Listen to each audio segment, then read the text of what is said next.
Picture this.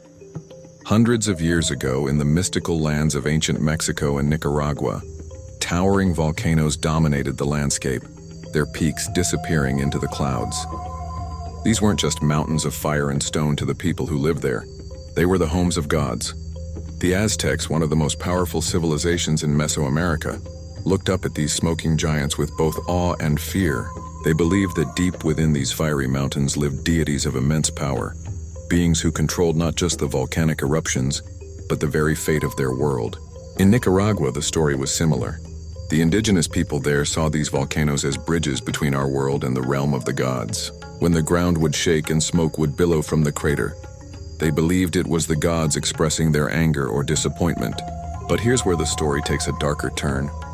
To appease these mighty volcanic gods, both cultures practiced a haunting ritual, the sacrifice of young women. They didn't choose just any young women, though. They selected the most beautiful girls from their communities, believing that only the finest offerings would satisfy their divine residents.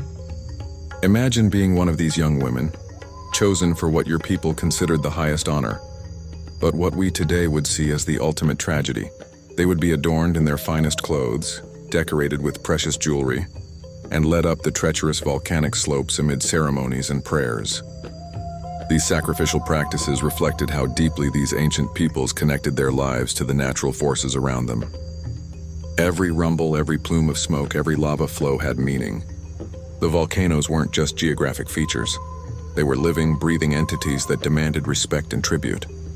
This practice continued for generations until the arrival of European colonizers, who brought with them different beliefs and gradually changed the religious landscape of these regions. But even today, many local legends and stories still speak of the time when gods lived in volcanoes, and beautiful young women were offered to appease their divine wrath.